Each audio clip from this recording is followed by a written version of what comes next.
എന്തെങ്കിലും ഉണ്ടാക്കണം എന്നാൽ കുക്ക് ചെയ്യാൻ അന്യായ മടിയും പിടിച്ച് റീൽസും തോണ്ടിയിരുന്നപ്പോഴാണ് ഈ റെസിപ്പി എൻ്റെ മുമ്പിലിട്ട് ചാടി വീണ കേട്ടോ.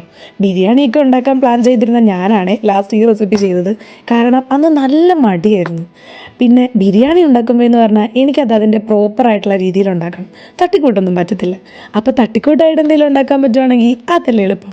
അങ്ങനെയാണ് ഈ റെസിപ്പിയിലോട്ട് ഞാൻ എത്തിയത്. ഇത് വളരെ ഈസിയാണ് കേട്ടോ ഉണ്ടാക്കാൻ. പക്ഷേ ഈ വീഡിയോ എടുത്തപ്പോൾ ഇതിൻ്റെ ലാസ്റ്റ് റൈസ് ഇടുന്ന പോർഷൻ ഞാൻ വീഡിയോ എടുക്കാൻ മറന്നുപോയി. അത് സംഭവം അടിപൊളിയായിരുന്നു. എനിക്കിത് ഭയങ്കരമായിട്ട് ഇഷ്ടപ്പെട്ടു. മെയിൻ തിങ് എന്താണെന്ന് വെച്ച് കഴിഞ്ഞാൽ ഇതിൻ്റെ വാഷിങ് ഭയങ്കര എളുപ്പമായി. കാരണം ഒരൊറ്റ പാത്രത്തിലാണ് ഞാനിതെല്ലാം ഉണ്ടാക്കിയത്. ഫ്രൈയിങ്ങും ബാക്കി എല്ലാ പരിപാടിയും ആ ഒരൊറ്റ പാത്രത്തിൽ തന്നെ തീർന്നു കേട്ടോ. പിന്നെ സംഭവം എളുപ്പമായിരുന്നു, അതുപോലെ തന്നെ ടേസ്റ്റി ആയിരുന്നു. എനിക്ക് ഭയങ്കരമായിട്ട് ഇഷ്ടപ്പെട്ടു കേട്ടോ. നിങ്ങളൊന്ന് ട്രൈ ചെയ്ത് നോക്കണേ. പിന്നെ ഇതിൻ്റെ പേരൊന്നും എനിക്കറിയില്ല കേട്ടോ. ആളുടെ വീഡിയോയിൽ പറയുന്ന പോലെ കപ്സ് എന്ന് പോരുകയും ചെയ്തു എന്നാൽ മധൂതിലോട്ട് എത്തിയിട്ടില്ല. അപ്പം ഞാൻ കമൻറ്റിലൊരു പേര് കണ്ടേ, കബൂത്. വേണോ നമുക്ക് അങ്ങനെ വിളിക്കാം.